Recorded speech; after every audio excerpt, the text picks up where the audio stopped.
Travis Kelce. You might know him as the greatest tight end in the NFL, or maybe the co-host of one of the largest sports podcasts.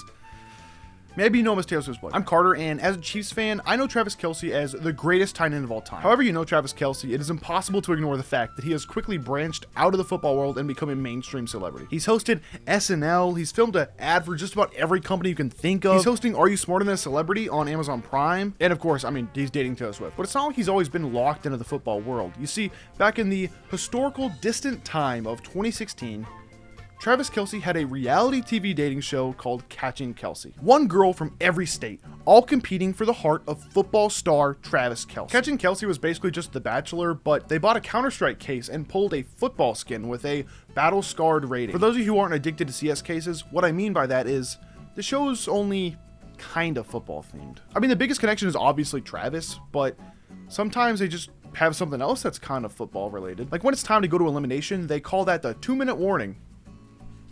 See what they did there?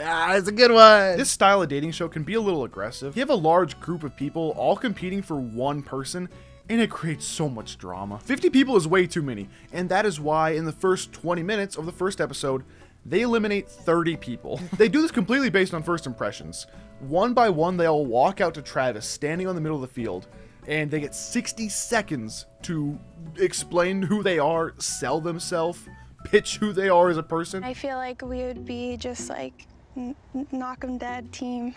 Okay, I hear you. So This part's hard to watch. It's just brutal. Travis just had to sit here like, cool, yeah. Okay. I caught the bouquet at my sister's wedding last weekend. It's meant to be that I'm here right now.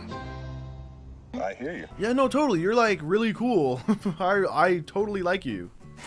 The girls are all nervous and they're trying to explain to Travis why he should fall in love with them. And he's just like checking his note card and he's like, ooh, that's nice.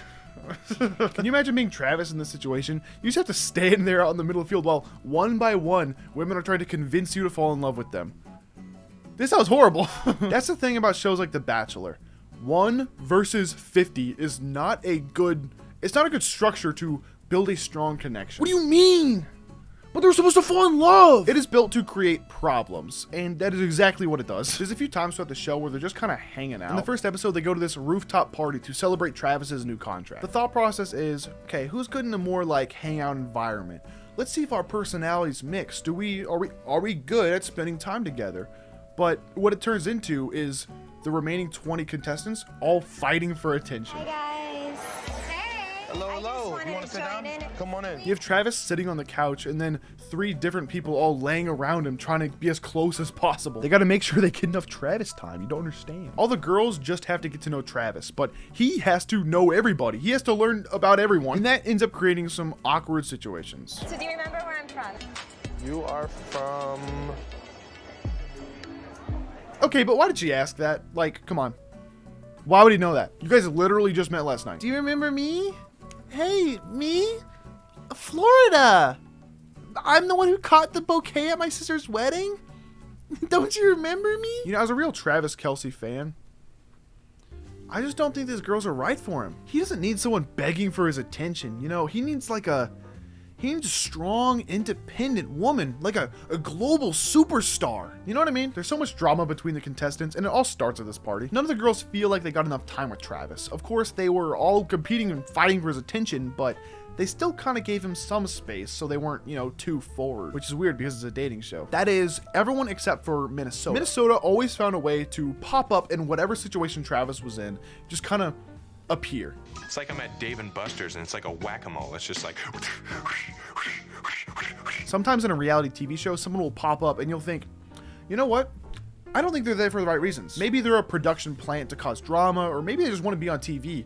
No matter what, they tend to cause problems. And Minnesota's causing some problems. To address this, they hold a group meeting, and at this meeting, they decide to show each other how loud they can yell. Guys, hey, this is getting way out of hand. They sort of gang up on Minnesota and call her weird and immature, but she kind of digs it. The only reason she's here is to just cause drama, get screen time, so no matter how this interaction goes, she's already won. This storyline of like the mob of girls all attacking Minnesota kind of continues for the first half of the show, but it ends up turning into a one-on-one beef between Minnesota and Mississippi. During like the third episode, Travis learns how bad the vibes are at the competitor's mansion, and he realizes he has to address this at elimination. He needs to eliminate one person, and he has to choose between Minnesota and Mississippi because they are the clear instigators for all the problems. They just need to They need to be dealt with. Mississippi, in her attempt to convince Travis, starts bickering and pulling other people in who are not involved at all. Did I physically threaten her, California? There was a lot of drama on the bus. She just starts firing. She doesn't care. She's gonna die on this hill. The elimination completely devolves into chaos. Really, Minnesota isn't doing all that much, but Mississippi is kind of provoking her. And dude, Mississippi thinks she's just like totally owning Minnesota, and she's just not. I've never physically threatened her. Never, ever physically threatened Anika. I did not burn down the whole house. Did I burn down the entire thing?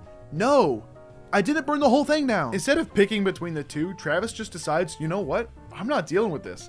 Neither of you are gonna win, so I'm voting both of you out of here. Travis goes a little off script and sends them both home. There's some pretty bad interactions throughout the show. In the second episode, one of the girls is just slamming Travis, asking him all these stupid, useless, nonsense questions and acting like they're like deal breakers and they're really important. Someone hit you with a tough question. Do you like group fitness? Why wouldn't I? I feel like they're fun. Okay, good. Glad we're on the same page with that. Cardio or weights?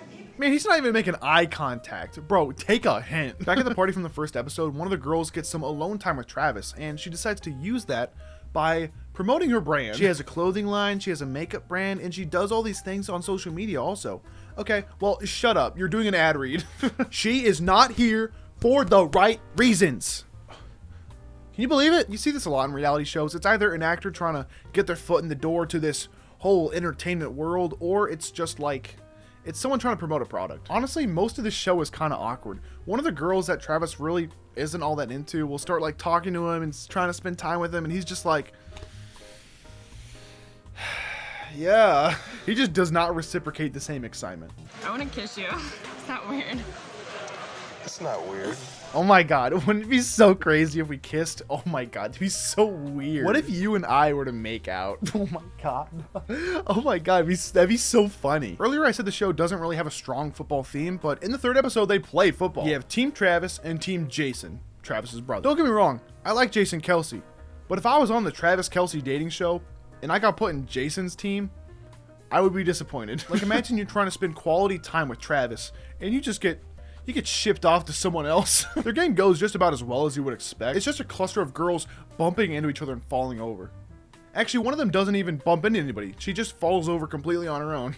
The best part about this touchdown was Lexi falling on her own. I gotta say though, my favorite part of this entire show is when Travis Kelce gets his first career pick six. And Avery threw it where literally no one could get it but me. But sadly, they only play football for like 5 minutes of the show, so that's awesome. I took notes while watching, and here I wrote, I just want to watch football. Am I a boomer? I don't want to watch this dumb dating show. Listen, I just want to watch football. If there's not men throwing the pigskin, I don't want it. I was the first one to get a touchdown, and I think that that's the way Travis is going to see me today. Maybe if I do good at football, he'll love me. I think it's funny how all the girls are trying their best at football because they think that like if they do good, Travis will appreciate them more. Like if they play good enough, it'll give him a little flutter in his chest. Like The Bachelor, Travis has to pick one girl to go on an individual date. On one of these dates, he chooses Avery, who is actually the daughter of an NFL player. He played for the Broncos though, so like this was doomed from the start. They would have never made it. Anyway, they go on this date to some hot dog place in LA, and it's just not going well. First, they have to get the hot dog without a bun because Avery doesn't actually eat gluten, so it's weird that they came here. But that's fine. Okay, that's fine. Who cares if you eat gluten or not? It's just a little bread. We don't need it. But then the hot dog they end up getting is just way too spicy for them. Hey, is there any water around here? Yeah, I have jalapeno coming out of my nose, I think.